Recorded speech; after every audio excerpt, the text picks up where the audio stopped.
Today on Locked On Sox, we set expectations for the White Sox player no one can seem to agree on, Yoán Moncada. You are Locked On White Sox, your daily Chicago White Sox podcast. Part of the Locked On Podcast Network, your team every day. Welcome into Locked On Sox. Thank you for making Locked On White Sox your first listen each and every day. We're free and available on all platforms. All is a very important word today. We're free and available on Twitter and Instagram. You can follow us at Locked On Sox. You can follow me on Twitter at Sean_W_Anderson. You might be wondering, where is the music? There's some big, important housekeeping. If you go to Locked On Sox Twitter, you can go see a very important video that I made and posted to Twitter promoting our YouTube channel. Hey, this is the first YouTube show. You might be able to see me. Hi, how are you? Hi, Mom. You might be able to see me for the first time. We are now on a video platform as well. So you get to see us each and every day. Right now it's Monday, Wednesday, Friday, but at some point it will be each and every day. Very excited to talk to you on here. It would mean the world if you went to our tweet at Locked On Sox and subscribed to that channel. You might think you're already subscribed to the Locked On Sox channel. Herb and Tanny took their channel with them. So you might still be subscribed to Herb and Tanny's channel, but not my channel. We have a new channel. We have new episodes. We have new content for you. Go over there and subscribe. It would mean the world to me. On today's episode, it's a very important episode, not only for the YouTube reason, but on this episode, we will be setting informed expectations for Yoán Moncada's 2022. We'll talk about who he was, who he is, and who we can expect him to be in 2022. All right, because a lot of people are slandering Yoán Moncada on Twitter. I think Steve O'Brien said the only more boring content in the world than Yoán Moncada's slander is Wordle content. I can't play Wordle on my phone. My mom's trying to get me, right? I have an iPhone 7. You could see this on YouTube. I'm pulling apart my phone. Whoa, that's crazy. I can't play Wordle. So all your Wordle stuff bores me. I'm not joining the family group chat, Mom. I'm sorry. I'm not playing Wordle. My phone's broke. I'm here to talk to you about Yoán Moncada, who he was, and why I think White Sox fans can relax a little bit on trying to take down one of the Sox best players. So first, let's talk about who was Yoán Moncada before he came to the White Sox. Moncada was signed from Cuba by the Boston Red Sox in March of 2015 with a record of $31.5 million of a bonus, which was nearly previously doubled the previous record for Aroldis Chapman, who was around $16 million. So he was the thing out of Cuba back in 2015. Moncada began playing in Series Nacional as a 17-year-old, and immediately he was notable for his raw skills on the field, posting a .388 OBP in 2 seasons as a teenager in Cuba's highest professional circuit. The team that he played for, Cienfuegos, might ring a bell. Jose Abreu played for that team as well. So, he was up against the major league guys and posting a .388 OBP as a 17-year-old. Real stuff. This is from Eric Longenhagen's 2016 scouting profile on Yoán Moncada. He writes for Fangraphs. He said, while we all understandably been following and analyzing his progress and development in anticipation of things to come, possibly lost on us has been that Yoán Moncada is already a significant historical figure in baseball's history. His departure from Cuba with the country's unexplained blessing came at a time when the public just began to understand what his predecessors and their families endured during their defections, just as relations between the island and the United States began to change. He symbolizes the end of an historic era of Cuban baseball excellence, the most remarkable talent in a wave of defectors who have left the country, at least momentarily, dry. This is very important because he was one of the first players to able to circumvent the typical Cuban nature of protecting their players and ultimately putting those players that would defect from Cuba in very dangerous situations. You might remember 1997, El Duque was stranded in the middle of the sea on a rock during his defection. Jose Abreu had a difficult trip from Cuba to the United States. And Jose Fernandez, the former Miami Marlins pitcher, he tried 4 different times to defect from Cuba. These guys had a very difficult route to get off the island, and they didn't have passports. Cuban Baseball, the federation, holds onto their passports and their names on a list. So if they try to leave the country through an airport, they're not allowed because they don't have a passport and the federation won't allow it. Another reason, too, is airfare is expensive and these guys don't make enough money to properly afford airfare. Their only route of getting off the island was, dangerously defecting through, just boats or any possible, way of travel they could find to get across the sea. Moncada took a different route. He convinced the federation that his heart was no longer in baseball and resigned not just from the national side of baseball, but also from Cienfuegos, the Cuban baseball team. And not only did he not play in 2013, he gave the impression that he could have been done with baseball entirely. So he took a year off, and he then went to, I think it was Nicaragua, and he worked on his game there. And you can just see now that path be played out with, the White Sox most recent signing in Oscar Colas. Him going to Japan was part of his way to get away from Cuba and then ultimately come to the United States. That's why he didn't play baseball for last year. That's why a lot of people aren't worried, because that's just part of the way that he is going to get to the United States and play for a United States ball club. So it is very interesting, the historical significance that Yoán Moncada does hold. And I think people forget this. I mean, Yoán Moncada was not only dealing with a ton of pressure, big signing bonus, the first player to circumvent Cuban rules of defection. And you'd think that this player, who is now seen as, Cuban's top baseball player, young baseball player, with the big signing bonus, with the pressure of, getting away from Cuba, you think that it would build up on him. He was fine in 2015 with the Single-A Red Sox affiliate. The Greenville Drive had 17 players who had either major league experience or reached the majors. Rafael Devers, Michael Kopech, Michael Chavis, Mauricio Dubon, just to name a few, right? Moncada on that team with 17 players who had major league experience or reached the majors, and some of those were pitchers and some of those were batting, so maybe the batting isn't as impressive as I'm making it out. But Moncada was fourth on that team in home runs, seventh in doubles. He was tied for second in triples, sixth in RBIs. He led the team in stolen bases by 27. He led the team in walks. He was fourth in on-base percentage, fourth in slugging percentage, and he only played 81 games. He stole 49 bags in 81 games and led the team in walks. The 2015 Single-A Red Sox affiliate, the Greenville Drive. Moncada played 81 games, where Rafael Devers, Michael Chavis, these guys who made the major leagues for the Red Sox teams, they played well over 100 games. Moncada was the best player on that 2015 team. After that season, Baseball America ranked him the third best prospect in all of baseball.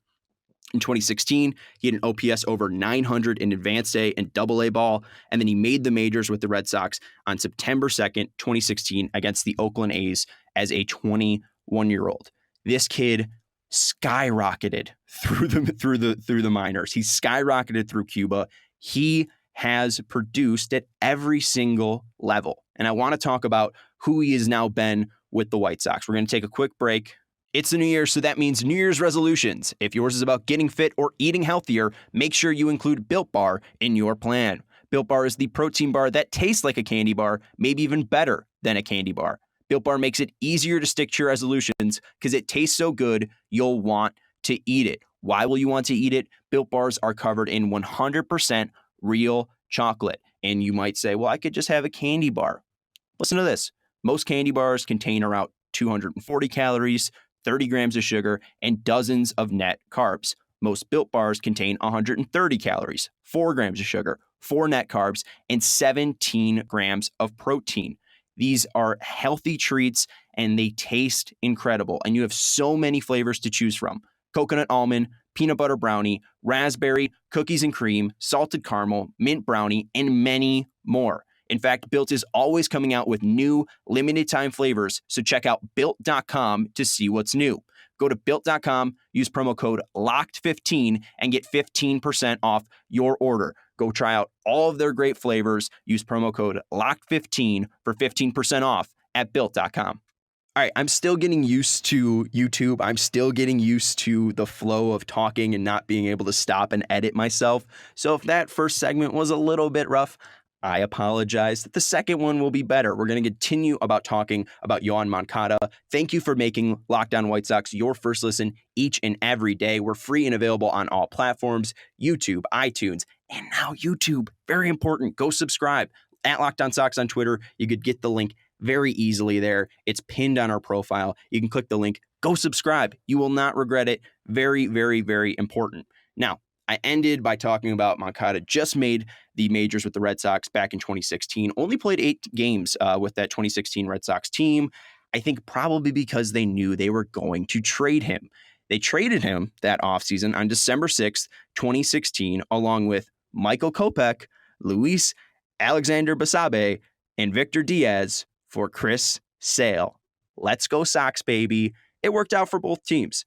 The White Sox got Yoán Moncada, the third best prospect in baseball in 2016. Michael Kopech, who I think now he probably worked out for the White Sox. Luis Basabe didn't have a great career with the White Sox, ended up being let go. I think he was DFA'd, picked up by the Giants.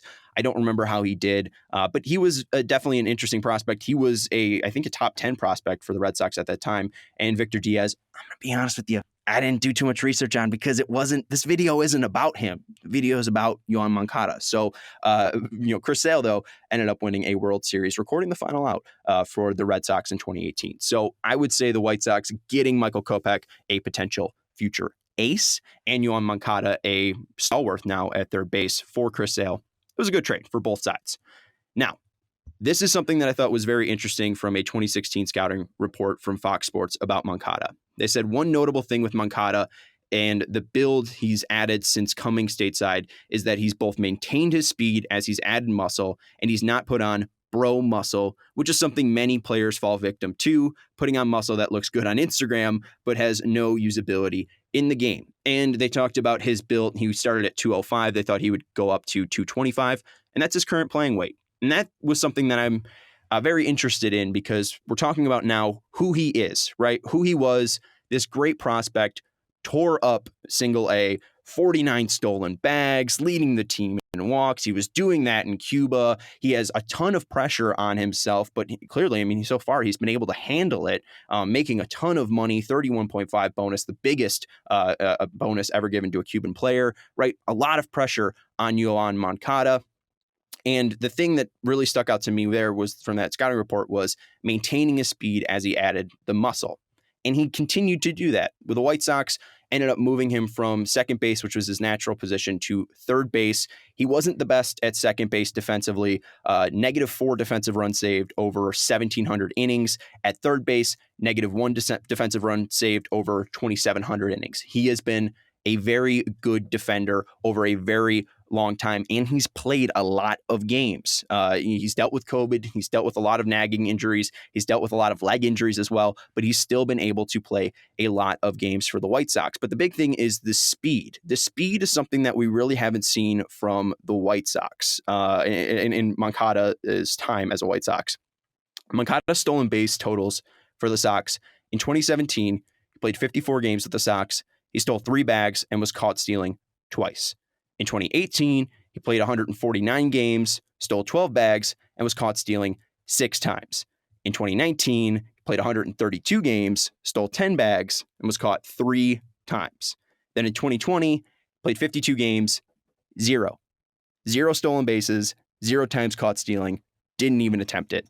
In 2021, 144 games, 3 stolen bases, 2 times caught stealing. So in 2020 and 2021, that speed that made him so dangerous, such a unique player, has fallen off. And, he's able to get on base still, and we'll talk about that a little bit later. He's still able to draw those walks. He's still able to get to first base.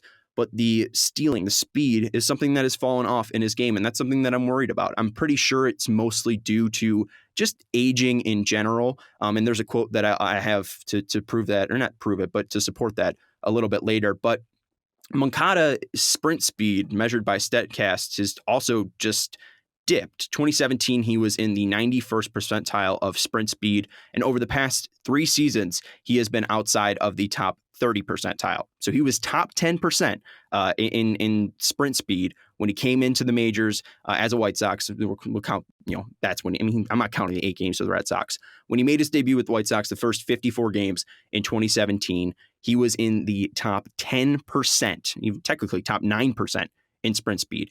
Now, past 3 seasons, he hasn't even been able to reach the top 30. So that's where I'm a little bit concerned. What are those leg injuries doing to his speed? And is he truly the big threat that, we were promised? Because the power's gone down too. Usually, we can look at Mike Trout. Mike Trout has been slowing down, and he's lost his ability to steal bags, and he's also been injured on the bases, and Moncada's done that as well. You guys noticed the glove that Trout wears. Moncada's worn that a couple times, stealing the bag and making sure that when you're diving out, you're not bending your thumb back and tearing a ligament. Trout did that. He's missed games, and he's turned himself now into a walk machine and home run machine, and he's losing his speed.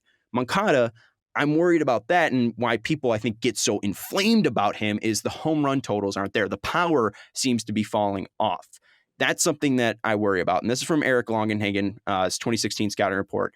He said others think he'll slow down as he ages, the same way Mike Trout has, and still have an impactful but no longer elite speed. I tend to fall into the latter camp because father time will come for us all, including Yoán Moncada's legs. But I do think he'll be at least a plus runner deep into his 20s. He is still above average. So he still has above average speed, but that elite speed, that's already gone from his game. So something that he needs to improve on is that power. And to Eric's point about Yoán Moncada's speed, yes, he's not in the top 30 percentile, but he's still above average. So like he said, I do think he'll be a plus runner into his 20s, and he still is a plus runner. You could still see it. He's still able to leg out triples and doubles. He still is very fast, but he is now selectively using that speed because of the injuries that he has suffered. But again, people worry about the power dipping. I still think that he's figuring out his hitting. His eye and his plate discipline has been heralded since he was a young player. We brought it up, 388 OBP in Cuba as a 17-year-old. And now he was 10th in walks last year in the MLB. He was the 10th player who drew the 10th most walks in the MLB. And one thing, too, is he only had one intentional walk. Guys on this list like Bryce Harper, Shohei Ohtani, Juan Soto, those guys had 15 plus intentional walks. So yes, that shows the power threat and the damage that Ohtani and Soto and Harper can do. But Moncada drew 85 walks just by himself. Not no free passes here. 85 walks just straight up, which I think is would probably be like top 5 if you take out intentional walks. So Moncada is very elite at drawing walks. There's a reason why we bring it up. And you look at the slugging percentage of the players that are in the top 10. Freddie Freeman, who had 85 walks, he had a 503 slugging percent. Carlos Santana, 86 walks, 342 slugging percent. Vlad Jr., 86 walks, 601 slugging percent. Matt Olson, 88 walks, 540 slugging percentage. Shohei, 96 walks, 592 slugging percent. Robbie Grossman, 98 walks, 415 slugging percent. Bryce Harper, 100 walks, 615 slugging percentage. Joey Gallo, 111 walks, 458 slugging percentage. Juan Soto, 154 walks, 534 slugging percentage. Moncada had a slugging percentage of 412. StatCast had an expected slugging percentage of 422, but honestly, if you look at his 2018, very similar power output from Yoán Moncada in his 2018 and 2021 year. The big difference is those walks. He wasn't 10th in walks that year. And if you look at the power, 2018, he had 136 hits in 2018. He had 137 hits in 2021. He had 32 doubles in 2018. He had 33 doubles in 2021. 17 home runs in 2018 and 14 home runs in 2021. We saw him make an adjustment in 2019. I want to talk about that. We'll talk about what to expect from Yoán Moncada, but I still want to remember and remind people he's 26 years old. There's a player that we'll talk about in the next segment that was also 26 years old and had similar stats to Yoán Moncada. And there are questions and talk about him right now that if he didn't do some things in his career, he's a Hall of Famer. So it's an important conversation coming up. I do just want to mention our good friends at BetOnline. I'm excited to talk to you about BetOnline, the new exclusive sportsbook of the Locked On Podcast Network. There might be less football being played, but BetOnline.net has way more odds and info for this playoff season. From scores, totals, player performance props to where the next fired coach is going to land. BetOnline is the number one spot for all things NFL betting in 2022. And it's not just football. BetOnline.net's basketball, hockey, boxing, and UFC odds coverage are the best in the business. From sports right to your favorite Vegas casino games, BetOnline is your number one wagering destination. BetOnline is the fastest and easiest way to wager on all your favorite sports and play your favorite games. BetOnline.net. They have a new updated mobile and desktop website. Again, they are the fastest and easiest way to wager on all your favorite sports. BetOnline, where the game starts. Thank you for watching the first YouTube episode. Again, go to our Twitter at Locked On Sox. You can subscribe there. It would mean the world. I hope it translated well to the audio platform. I will turn this into a well-oiled machine, but there's bound to be a few hiccups. So I hopefully everything was all right. I do want to mention tomorrow, which is Friday. Today is February 2nd. Happy Groundhog Day. On February 4th, I will be talking to Janice Scurio. She is the co-host of the Northside Sox podcast with Sam Sherman. She writes for Southside Sox, the SB Nation Sox site. She writes words for Sports Illustrated and NBC Sports Edge Baseball. And finally, she wrote the essay for the Baseball Prospectus 2022 guide. I just picked that up. I'm going to read it, and then I'm going to talk to Janice about what she wrote. So excited for that. And again, subscribe to our YouTube channel. The support means the world to me. And I want to talk to you again about what to expect from Yoán Moncada in 2022. I want to talk to you about his hitting because, again, his power was comparable to 2018. Similar amount of doubles, similar amount of home runs. He did have less triples. I think he had 6 triples in 2018 and only 1 triple in 2021. But again, I'm worried about his speed. I mean, his speed has fallen off there, and I think the speed could be connected there. But he still did have less extra base hits in 2021 than he did in 2018, which is still a fair criticism. But I do want to just recenter where the conversation should be. Fox Sports wrote this about him before he was a minor leaguer. This is Prospect Scouting Report. They said the loft in his follow-through does not allow for lift in Moncada's swing, and his bat speed and tremendous strength would suggest there will be plenty of power to come, but Moncada's bat path through the zone is pure and line drive oriented, which should lead to a ton of doubles for sure, though it won't surprise if he ends up putting out a 25-plus home run season. And surprise, surprise, he did that once in 2019. But the power hasn't lived up there. But I'm saying that the expectation shouldn't be 25 home runs for Yoán Moncada. If he gets 20 home runs, I think that is a good power production from Yoán Moncada. The biggest question is, what were the triples like? What were the doubles like? And what did the walks look like? And I think that Moncada is truly becoming comfortable in the major leagues. This guy had to figure out a way to escape from Cuba as a young 19-year-old, lived up to, has to live up to all the expectations that he set for himself in Cuba, all the expectations that he set for himself in the minor leagues, try to become a, star player on the Red Sox, and then has ended up trading to the White Sox and trying to prove himself to Jose Abreu, who, is, all these Cuban kids, heroes. Jose Abreu, again, the Cienfuegos connection, Yoán Moncada was well aware of who Jose Abreu was. He's coming to a rebuild where now he has to live up to those expectations and play along Jose Abreu. And I think that you're kind of asking for too much if you think that he hasn't lived up to the expectations. In 2019, 5.6 WAR season, that is exactly what you were promised from Yoán Moncada. In 2021, a 4.5 WAR. He was slightly under what you were promised. Baseball players will ebb and flow and rise and fall. And Yoán Moncada, as a 26-year-old, is still getting used to a new language, a new country, a new lifestyle. He is trying to also, play his ass off for the White Sox. He played the second most games for the Sox last year. He is hustling out there. I don't know what you want more from a baseball player. Yoán Moncada shows up every day. He hustles. He does his best.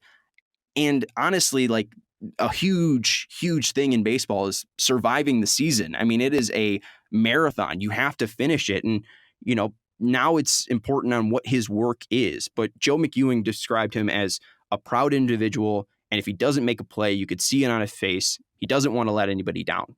And that means he doesn't want to let Jose Abreu down. He doesn't want to let Tim Anderson down. He doesn't want to let Luis Robert down. He doesn't want to let Tony La Russa down. He doesn't want to let Yasmani Grandal down. He doesn't want to let down all of the players that he represents with Cuba and all the players that he represents that have defected or weren't able to defect. I mean, there is a lot of weight on Yoán Moncada's shoulders.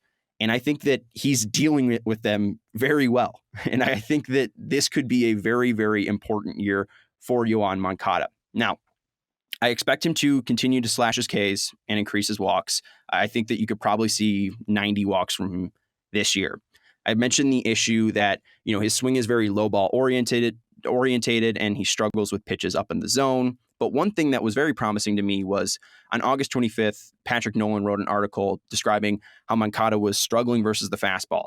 And on August 25th, when that was published, Moncada versus the fastball, a 193 batting average and a 235 slugging percentage. He finished the season against fastballs with a 237 batting average and a 404 slugging percentage. So he went from 193 to 273 and 235 to 404 in just the final, month, probably 30 something games. I mean, he had 3 home runs in that span, 314 batting average. He improved and he was able to bounce back. He showed fight, and I love what I see from Yoán Moncada. I think there's a couple things that you can be concerned about. His speed isn't what it is, and his speed is declining. What type of player does that make him? His power, I think that with his speed declining, he does need to become more of a power-orientated player, whether that just means more doubles or triples. I mean, he needs to hit more extra base hits. I don't think that necessarily needs to be home runs. And then the final thing that I would say that he struggles with is, again, those high fastballs. But he's been able to make it work. And I think that it's an adjustment that if, again, he's going to lose that speed, he needs to make up for it. He needs to be able to then pound everything that comes into the zone. But he has a great eye. He's able to determine what is and isn't a strike. And the more and more that this guy that has been a baseball god, a baseball Cuban god for his entire life, I think that it's something that he could make work. Obviously, the swing profile is something that will make difficult, but that is on him to make those adjustments and improve as a player. But he's shown that he has the ability to improve as a player. A couple final things, because I'm a little bit scattered. 2019, you also have to remember there was juice balls. There was 6,776 home runs hit that year. In 2021, there was 5,944. So there's also a different ball being used for the power. So I am a little concerned about his power, but you just can't look at 2019. His power is similar to 2018, and the balls were similar to the home run production was similar in those 2 years, 2021 and 2018. So I'm not that concerned about Yoán Moncada. I think that this is a very important year for him. But when he was coming out as a prospect, Jonathan Mayo described him as Robinson Cano with more speed. Cano played second base, and he played more games from his ages of 2022 or from 22 to 26 than Moncada did from 22 to 26. But Moncada obviously had a shortened season due to COVID. Cano didn't. But Cano, at age 27, after his 22 to 26 years, he finished third in MVP. He won his second Silver Slugger and his first Gold Glove.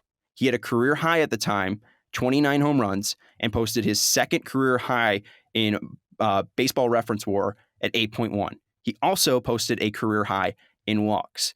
I think that Moncada, again, surviving those seasons, growing, learning how to become more comfortable in the major leagues, I think that this could be a big year, just like it was a big year for Robinson Cano.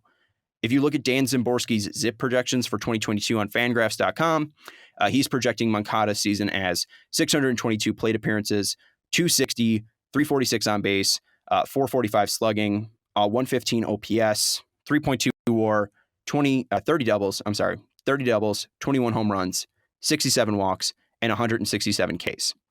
I wouldn't be shocked to honestly see better numbers from him. I think that you can expect like a 270 batting average from Moncada, a plus 355 on base percentage, a plus 425 slugging percentage. I think that he will have a better season than what Szymborski is projecting, because Szymborski's still using, and the projection, the computer is still, seeing the high K and walk rates from 2018. When 2021, he showed he was a completely different player. I mean, again, top 10 in walks, 80 walks for Moncada last year, and he's cut down strikeouts significantly.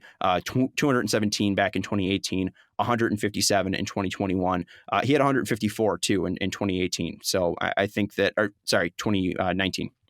So 2019, that big year that he had, similar amount of strikeouts, but he's improving his walks from 2019 to 2021. So I think that you can see the pieces being put together for a player who is hitting his prime now to finally put it together. I think that people are just being extremely, extremely pessimistic.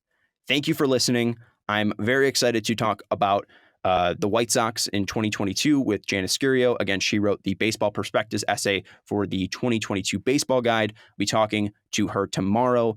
Please listen in. Thank you for making Locked On White Sox your first listen each and every day. Again, I'm very excited to talk to Janice Scurio. She wrote the Baseball Prospectus essay for the 2022 Baseball Guide. I will talk to her about that on Friday. Thank you for making Locked On White Sox your first listen each and every day. Now go make your second listen Locked On Bets, your daily one-stop shop for all your gambling needs. Locked On Bets, hosted by your boy Q, with expert analysis and insight from Lee Sterling. It's free and available on all platforms.